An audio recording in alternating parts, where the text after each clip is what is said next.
ಕೂಡ್ಲಿಗಿ ವಿಧಾನಸಭಾ ಕ್ಷೇತ್ರದ ಅಭಿವೃದ್ಧಿ ಕಾಮಗಾರಿಗಳು. ಹೌದು, ದಿನಾಂಕ 28/4/2025 ಸೋಮವಾರದಂದು ಕೂಡ್ಲಿಗಿ ವಿಧಾನಸಭಾ ಕ್ಷೇತ್ರದ ಶಾಸಕರಾದ ಡಾಕ್ಟರ್ ಶ್ರೀನಿವಾಸ್ ಎನ್.ಟಿ. ಅವರು ಇಂದು ಕ್ಷೇತ್ರದ ವಿವಿಧ ಭಾಗಗಳಲ್ಲಿ 9 ಅಭಿವೃದ್ಧಿ ಯೋಜನೆಗಳಿಗೆ ಭೂಮಿ ಪೂಜೆ ಮತ್ತು ಉದ್ಘಾಟನೆ ಕಾರ್ಯಕ್ರಮಗಳನ್ನು ಪೂರ್ಣಗೊಳಿಸಿದ್ದಾರೆ.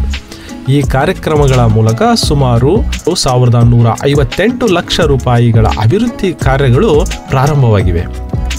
ಹುಡಿಯಂ ಗ್ರಾಮದ PNGSY 80.80 ಲಕ್ಷ ರಸ್ತೆ ಅಭಿವೃದ್ಧಿ ಯೋಜನೆ, ವಲಸೆ ಗ್ರಾಮದ PWD ಹೊಸಪೇಟೆ 35 ಲಕ್ಷದ ಸೇತುವೆ ನಿರ್ಮಾಣ ಯೋಜನೆ, ಮೀನುಕೆರೆ ಗ್ರಾಮದ KKRDBಯ 18 ಲಕ್ಷ ನೂತನ ಅಂಗನವಾಡಿ ಕೇಂದ್ರ ಉದ್ಘಾಟನೆ, ಚಿರತಗುಂಡು ಗ್ರಾಮದ PWD ಹೊಸಪೇಟೆ 100 ಲಕ್ಷದ ರಸ್ತೆ ಡಾಂಬರೀಕರಣ, ಹುರುಳಿಹಾಳು ಗ್ರಾಮದ ರಾಜ್ಯ ಹೆದ್ದಾರಿಯ 95 ಲಕ್ಷ ಸೇತುವೆ ನಿರ್ಮಾಣ, ಚಿಕ್ಕಜೋಗಿಹಳ್ಳಿಯ ರಸ್ತೆ ಡಾಂಬರೀಕರಣಕ್ಕೆ 400 ಲಕ್ಷ ರೂಪಾಯಿ ಭೂಮಿ ಪೂಜೆ, ಚಿಕ್ಕಜೋಗಿಹಳ್ಳಿ ಆಸ್ಪತ್ರೆ 300 ಲಕ್ಷ ಸಮುದಾಯ ಆರೋಗ್ಯ ಕೇಂದ್ರ ಮತ್ತು ವಸತಿ ಗೃಹ ನಿರ್ಮಾಣ ಯೋಜನೆ, ಹುಲಿಕೆರೆ ಗ್ರಾಮದ 30 ಲಕ್ಷದ ಸೇತುವೆ ನಿರ್ಮಾಣ, ಹಾರಕಭಾವಿ ಗ್ರಾಮದ 100 ಲಕ್ಷ ರಸ್ತೆ ಅಭಿವೃದ್ಧಿ ಯೋಜನೆಗೆ ಇಂದು ಭೂಮಿ ಪೂಜೆ ನೆರವೇರಿಸಲಾಯಿತು.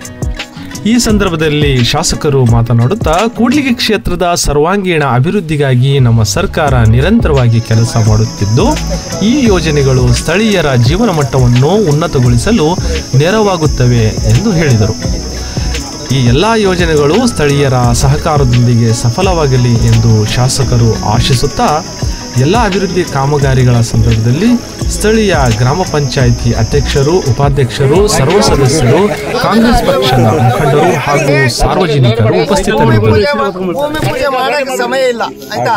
ಒಂದೊಂದು 10 ಲಕ್ಷದ 20 ಲಕ್ಷದ ಒಂದು ದೊಡ್ಡ ಸ್ಟೇಜ್ ಪ್ರೋಗ್ರಾಮ್ ಮಾಡ್ತಾರೆ. ಇವತ್ತು 10-12 ಕೋಟಿನ ನಾವು 5 ನಿಮಿಷ ಮಾಡ್ಕೊಂಡು ಹೋಗ್ತದೆ. ಇನ್ನು ಮುಂದಿನ ವಾರ ಕೂಡ ಫ್ಲಡ್ ಇಫೆಕ್ಟ್ ಇನ್ನೂ 10 ಕೋಟಿ ಇದಾವೆ. KKRDB DMF ಅನ್ನೋದು ಬಂದಿದೆ. ಎಲ್ಲ ರಸ್ತೆಗಳು, ಯಾಕಂದ್ರೆ ನನಗೆ ಡಾಕ್ಟರ್ ಹೇಳ್ತೀನಿ, ಈ ಬೈಕ್ಗಳಿಗೆ ತಲೆ ಹೊಡ್ಕೊಂಡು ಬಿದ್ದು ಆಯ್ತಾ ಸಾವುಗಳು ನೋಡಕ್ ಆಗ್ತಾ ಇಲ್ಲ. ಅದಕ್ಕೋಸ್ಕರ ನಮಗೆ ಫಸ್ಟ್ ನಮ್ಗೆ ಇಂಪಾರ್ಟೆಂಟು ಗ್ರಾಮೀಣ ರಸ್ತೆಗಳು ಸುಧಾರಣೆ ಆಗ್ಬೇಕು.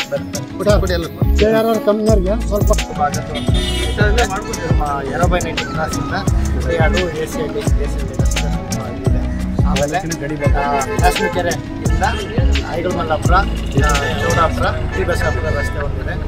ಆಮೇಲೆ ಹುಲಿಕೆರೆಯಿಂದ ನಮ್ಮ ಅದರದ್ದಿದೆ. ಮತ್ತು ಒಂದು 2 ಕಿಲೋಮೀಟ್ರು ಕನಬಸಳ್ಳಿಯಿಂದ ಏನು ದಾಸೋಹಳ್ಳಿ ಅಷ್ಟಾದರೆ ಈಗ KKRDBಯಲ್ಲಿ ಮತ್ತು KMFಲ್ಲಿ ಸುಮಾರು ರಸ್ತೆಗಳು ತೊಗೊಂಡಿದ್ದೀವಿ. ಇನ್ನೊಂದು ಇಷ್ಟು ಮುಗಿದ್ರೆ ಆಲ್ಮೋಸ್ಟ್ ತಾಲೂಕಲ್ಲಿ 1 ವರ್ಷದಲ್ಲಿ ಎಲ್ಲ ರಸ್ತೆಗಳು ಸಂಪೂರ್ಣ